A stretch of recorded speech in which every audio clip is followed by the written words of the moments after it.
Welcome to this explainer. We are diving straight into a massive narrative powder keg today that is just begging for a spark.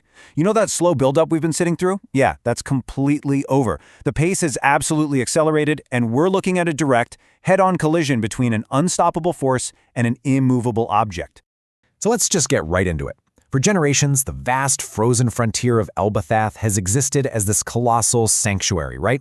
Totally isolated from the constant churn of global politics. The sheer massive geography of the place has basically acted as an impenetrable natural fortress. But well, that era of isolation is officially over. The protective bubble has completely burst, and the harsh elements of this landscape are about to be matched by the sheer destructive force of global warfare. Section 1. Exploring the Warland Kingdom.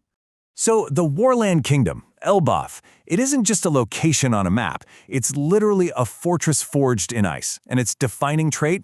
Fierce independence. This isn't the kind of nation that bows to outside pressure, not at all. Its very identity is carved into the harsh, colossal ice of its environment. And understanding this unyielding cultural identity is absolutely crucial, because it tells us exactly why the coming storm is going to be so cataclysmic. Elbaph doesn't surrender, it fights. And right now, while the Straw Hats are split up exploring the colossal, icy landscapes of the Warland Kingdom, they're innocently uncovering the secrets of this ancient land. It's kind of your classic scenario of vulnerability, you know? While they're scattered and focused entirely on the micro-level wonders of the terrain, massive, unseen forces are beginning to mobilize against them on a macro level. Moving on to Section 2. The outside world awakens. Because while our heroes explore the ice, the outside world finally catches up.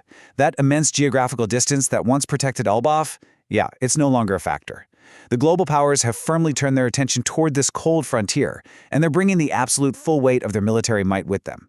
So what happens when they finally clash? The clock is definitely ticking on this one. And here is the brutal mandate that completely shatters the status quo. The Holy Knights of God aren't here for diplomacy. They're not here for negotiations. They have officially set their sights on annexing Elbaph by force. Annexing by force.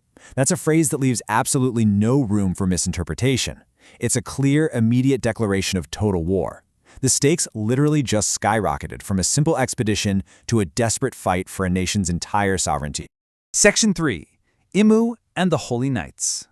This right here is the ultimate ideological collision. On one side, we have Elbaph's deep-rooted, fierce autonomy, and it is slamming directly into the demand for annexation by force on behalf of Immu. Immu represents absolute global subjugation and control, while Elbaph represents total, unyielding independence. The Holy Knights are simply the weapon being wielded to crush that independence. And when these two opposing realities meet, something has to break. Which brings us to Section 4. The ultimate fleet approaches. Just watch how brutally this escalation unfolds. First, the barrier of isolation falls as the outside world catches up. Then the political intent locks in, with sights set on forced annexation. And finally, the physical hammer drops as the world government's ultimate fleet approaches. The global authority transforms from this distant, abstract concept into a highly organized, heavily armed military force knocking right on Elbaph's front door. This isn't some random skirmish. It's a calculated, overwhelming siege. Section 5. The War on the Horizon. You can feel it, right? A palpable, growing dread mounts over the fiercely independent nation. It's like you could almost feel the temperature drop even further as the shadows of the Armada cast over those colossal ice structures.